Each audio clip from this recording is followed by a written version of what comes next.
So welcome, welcome, welcome, our beloved colleague Kumi. We so appreciate your remarkable leadership, your tenacity, and all that you do for so many. And as always, at Setsi, we begin all things by giving thanks to our Creator. We give thanks to all the original stewards of the various lands we're on. We give thanks to all our ancestors, all those who toiled without compassion or compensation. We give thanks to all our elders and community stalwarts whose shoulders we stand on as we build, share, and learn together for our collective liberation and sovereignty. So, Kumi, can you please introduce yourself to our listeners and viewers and share a bit about your remarkable work, sir?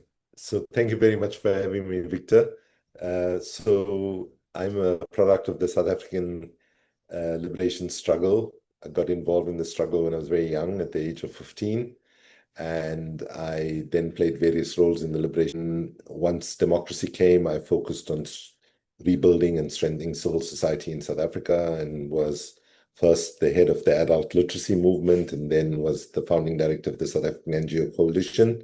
I subsequently played various global roles, first as the Secretary General of Civicus World Alliance for Citizen Participation, then helped set up an African-wide social movement known as Africans Rising for Unity, Justice, Peace, and Dignity, which actually, by the way, is the coordinator sits in Ghana, where you are at the moment.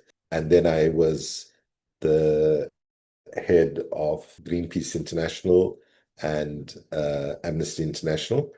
Currently, I am the president of the Fossil Fuel Non-Proliferation Treaty Initiative that is trying to get a durable solution on climate, recognizing that fossil fuels, oil, coal, and gas, contributes 86% of the cause of climate change. And for 30 years now, since we've known, what we've been doing is mopping up the floor without turning off the tap. So all our interventions like renewable energy and recycling, all of which is good and needs to be taken up to scale. But if we don't turn off what is causing the problem, then we are kidding ourselves that we are addressing the challenge of climate change. And then I also, as part of a foundation we set up after our son's passing, who was a rapper and musician, called the Ricky Rick Foundation for the promotion of artivism, where we bring arts, culture, and activism together. And we are building what is called the Global Artivism Movement. And I'm speaking to you from Bahia, Salvador, Bahia, Brazil, where the second Global Artivism convening will take place from the 3rd to the 5th of November.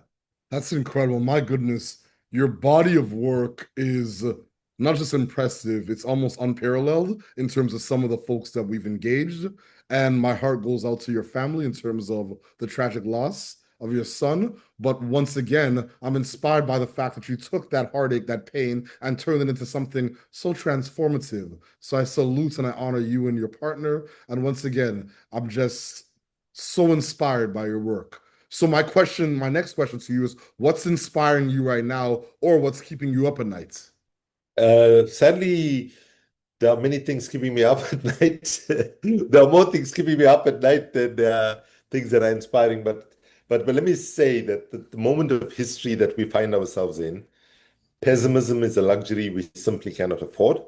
And the pessimism that justifiably emerges from our analysis, our lived experience, and our observations can, must, and should be responded to by the optimism of our thought, our action, our creativity, our courage, and our sense of humanity.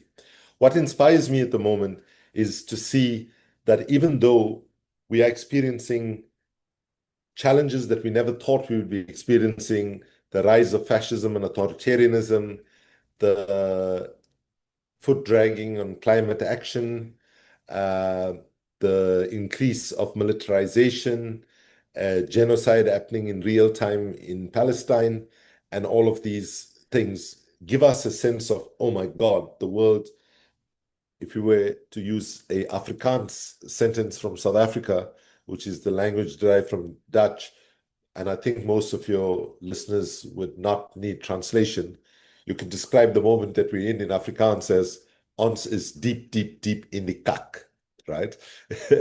So I hope that didn't require any translation. So that's on the one side, right? But what is positive having been an activist now for justice from the age of 15, which means 45 years, I don't remember any moment in my journey where the appetite for big structural and systemic change is as high as it is right now.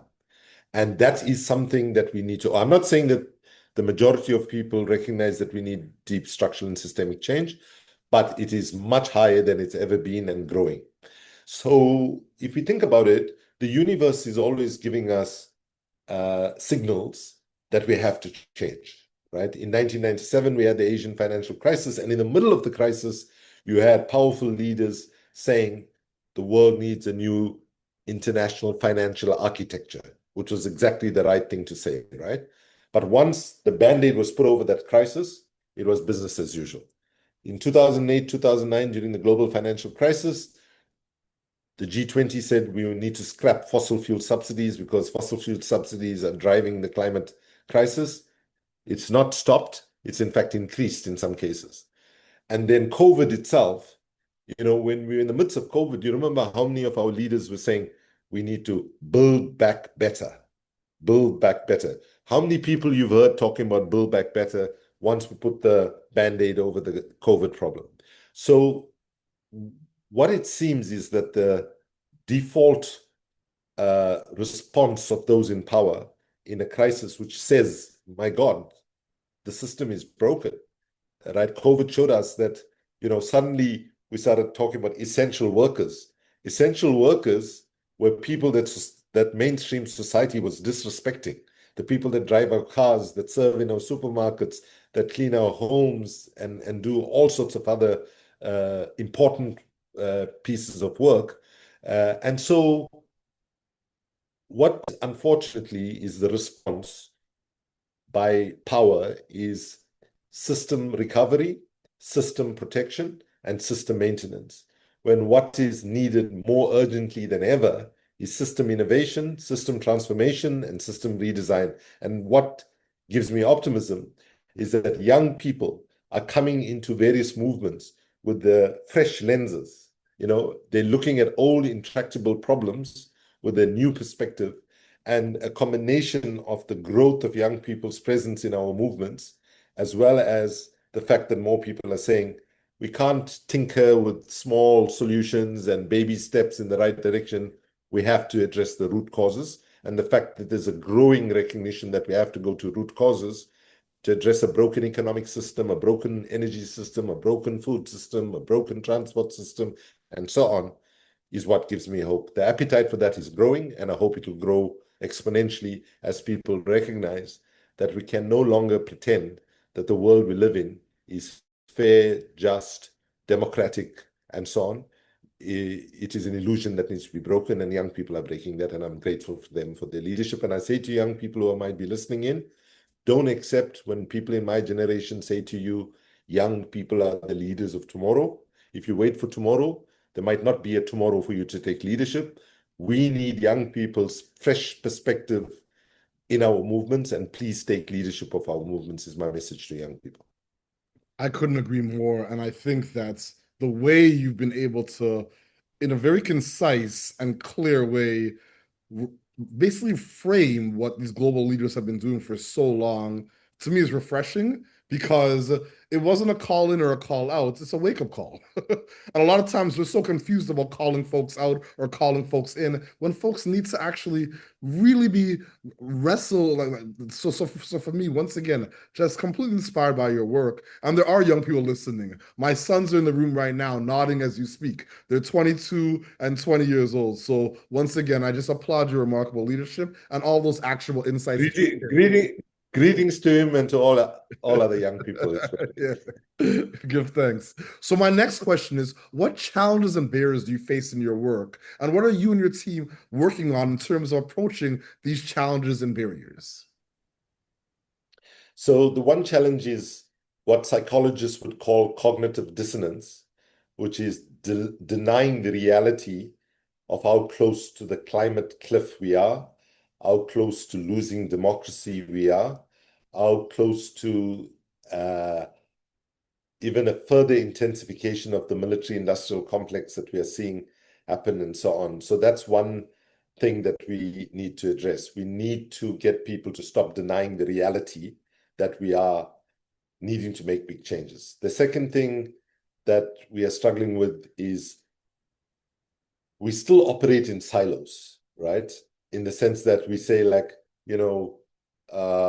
environmental issues, Greenpeace, WWF, and Friends of the Earth take care of that, and then human rights, Amnesty and Human Rights Watch, and development, Oxfam and Save the Children, and so on, right? What we need to do is turbocharge intersectionality, right? We really need to turbocharge intersectionality, recognize that all of these different struggles are connected, and unless we understand how those connections are made, we continue to work in silos and we don't advance on any of the agendas. If we worked more, understand where climate justice and economic justice intersected, for example, and find that sweet spot, we'd be able to move both of those agendas forward, for example. The third thing that we are really struggling with is the communications deficit, right? What I mean by that is, even this conversation, if you're brutally honest about it, there are things that I've said on this call that 90% of the people in the world would struggle to understand the phrases, the language, and all that I'm using, right? And one of the things we learned from our son, Ricky Rick, was he said to us, one of the reasons we are not succeeding is that we aim all our messages at the brain and we ignore the heart, the body, and the soul. And we have to recognize that people are time poor, working 2-3 jobs just to feed their families and so on in many parts of the world. And they don't have the time to read complicated policy documents that we might produce, or even sometimes to listen to podcasts because they don't have data access and all of that. And so we have to recognize that we have to use the power of the solution to this is to embrace the power of artivism. That's arts, culture, and the intersection with activism. And yeah, I would say that harnessing the full power of arts and culture will not deliver our salvation from the climate crisis and the intersecting crises. However, failing to harness the power of arts and culture almost guarantees that we will fail. So these are some of the challenges. And then the main challenge is that, we live in a world where 88% of the world's population lives in what we now call the global south, right? But if we look at our movements and we look at our responses to injustice, far too often we replicate those same inequalities in our movements, right? If you look at any international NGO, for example, they don't even come anywhere close to reflecting that presence of the people in the world. It's still very dominated by where a small minority of people live in relative terms, which is less than 15% of the world's population. And so therefore, if we are going to move forward, we have to make sure that our movements don't replicate the same hierarchies that we are resisting. For example, it is only the North that has something to teach the South. I would say that the South has a lot to teach the North just by virtue of the fact that the global South is the overwhelming majority in the world. So these are some of the challenges. And of course, right now, on a positive note, we've got 20 countries on board, binding treaty to phase out fossil fuels, just as we have a binding treaty to phase out nuclear weapons. And the good news is we have 20 countries on board. We hope that by April next year to double that number. And the Colombian government has just called for the first international diplomatic conference to phase out fossil fuels in April next year in Colombia. And we hope that that will give a kickstart to the process. But what is a challenge here is that many countries, the majority of countries support this idea, but they are under pressure from powerful governments who are beholden to the dependency on fossil fuels, and they fund some of these governments through aid packages and so on, and they're able to hold them back. But the other reason is that many of these countries are thinking, we have so much of debt after the COVID period. How do we, recover from the debt. And if they're finding fossil fuels, as is happening, they're saying, well, if the countries that built the economies on fossil fuels are still continuing to exploit, how can we be asked to stop it?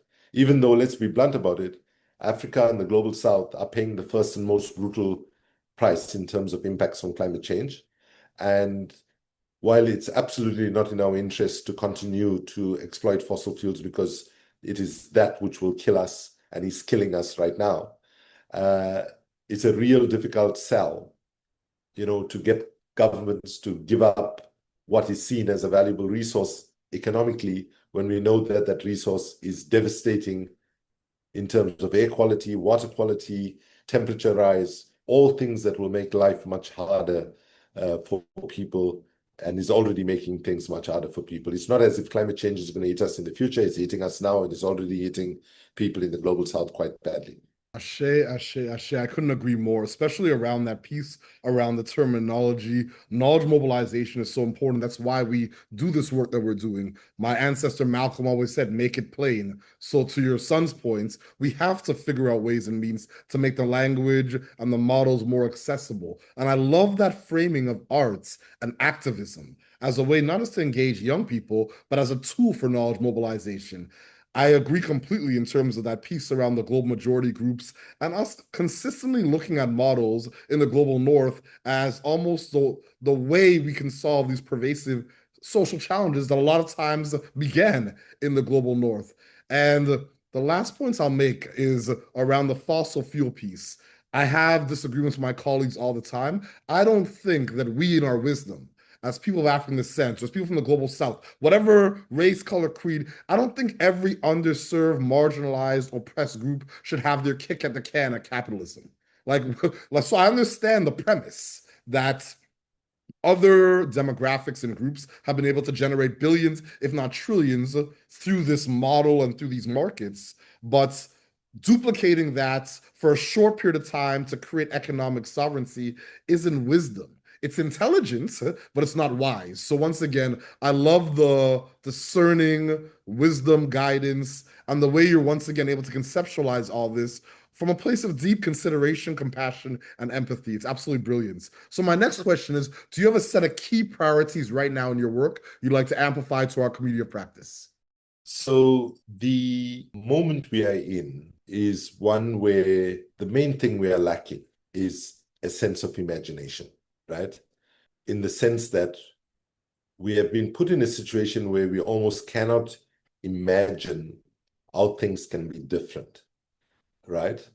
And therefore, artists and the cultural creators are critically important because they can help us imagine futures that are yet to be born. And that's a role that arts and culture has played for a long period of time, right? So let me give you an example. Sadly, as has been said by others, it's more easier for people to imagine the end of the world as a result of us not addressing what we need to do on climate change and making it, I always say to people, the struggle on climate is not about saving the planet. The planet actually does not need saving. If we continue on the suicidal trajectory that we are on, the end result is we warm up the planet to the point where we destroy our water, our soil, it gets too hot to grow food. When all of that happens, we will be gone. The planet will still be here. So let's be very clear that the struggle to avert catastrophic climate change is about protecting our children and their children's futures, right? And so bottom line is people find it easier to imagine that happening than to imagine an end to capitalism, which is what has driven the crisis, right? And multiple other crises. The other thing I wanted to say is, in terms of your earlier reflection about where do we draw inspiration for where the solutions are going to come from. So it would be rather odd for people in the global south to actually in this moment look to the global north for innovation and solutions, because it is those parts of the world that gave us nuclear weapons, military industrial complex, a fossil fuel dependency, a broken and unjust economic system of extraction, denials on climate change. And now we're seeing also a democracy that was never quite democracies. It was more oligarchies, where we have the form of democracy without the substance of democracy. So to our brothers and sisters in the global north, we would say, this is a time for you all to exercise intensive humility, right? You need to look at the people who have been fighting against this tide of injustice for decades and decades and decades, and have held back. Because if it wasn't, even though you can say activism is failing to win big enough and fast enough, without activism, on climate, we could almost say it'll be completely game over right now. So a very important thing that I draw from a very important anti-colonial thinker and actor, Amilcar Cabral from Guinea-Bissau, when he used to say that a good freedom fighter tells no lies and claims no easy victories. So in the moment where we are right now, we need all of us to stop and take a breath and say, listen, what is it that we need to continue doing because it's impactful and it's moving the needle? What are the things that we should just stop doing because it's performative and it's ritualistic and it's, like, for example, one of the mistakes I've made is that I've constantly confused access for influence, right?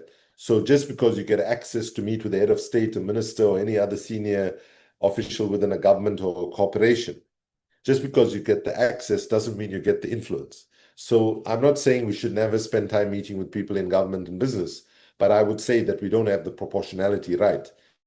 Because if I look at most of the meetings that I've had with the heads of state or ministers and so on, when I've gone into those meetings, they knew what I was going to say. I knew what they were going to say. They knew how far I would move. I knew how far they would move. And at the end of the meeting, nothing really changed. They ticked off a box saying civil society consulted, and we ticked off a box saying government or corporation lobbied against.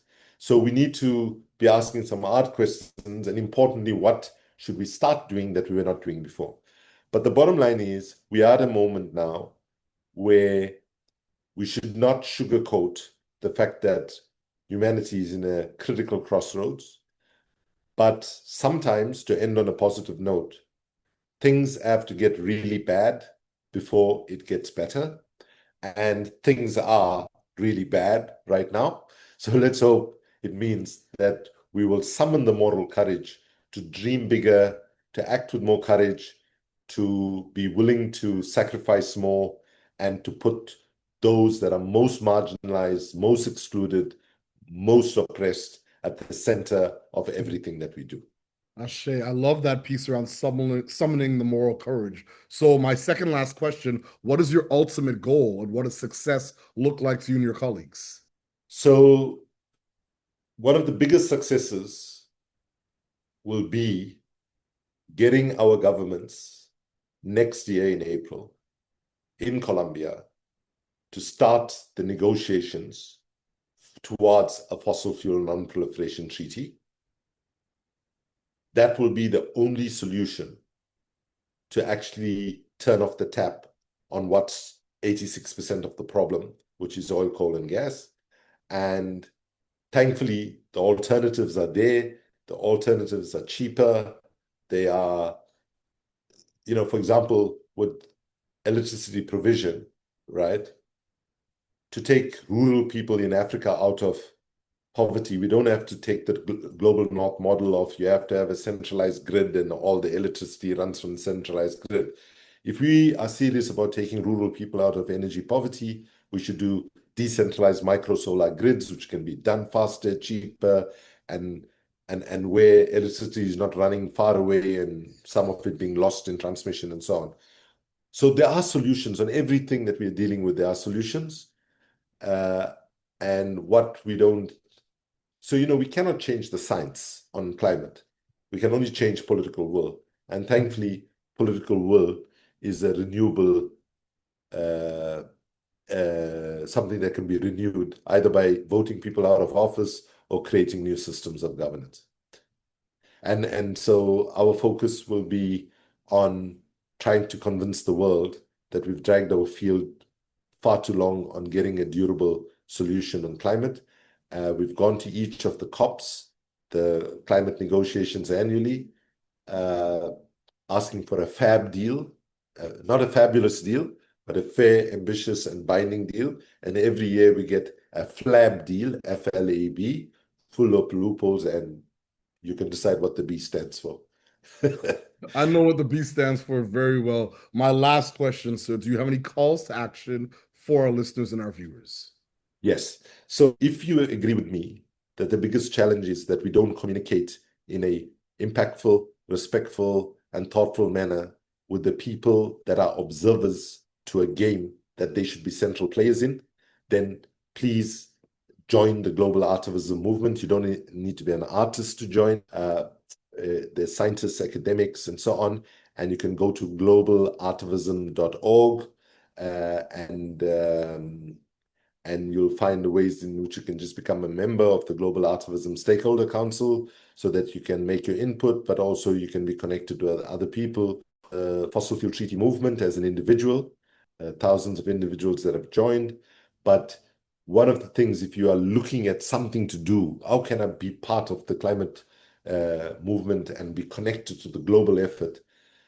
Your city is a very important, or your local government is a really important body, because right now the way we're trying to build power from top and pressure from bottom and pressure from bottom up is we've got already about close to 200 cities and subnational governments. So even though Donald Trump has pulled out of the climate negotiations, California as a state legislature has endorsed the fossil fuel treaty.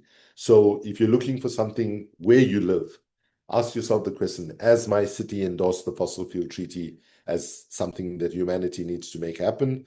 If they haven't, then start talking to people in your community, have a conversation with your city council, get them to endorse.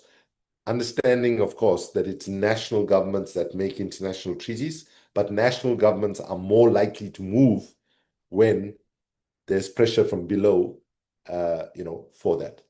Ashe, thank you so much for your remarkable leadership, all those actionable insights, your remarkable mentorship and guidance. And as always at SETSI, we close the way we began this conversation, this interview, by giving thanks to our Creator, by giving thanks to the original stewards of the various lands we're on. We give thanks to all our ancestors, all those who toiled without compassion or compensation. We give thanks to all our elders and community stalwarts whose shoulders we stand on as we build, share, and learn together for our collective liberation and sovereignty. Thank you so much for all that you do for so many. Thank you, Victor.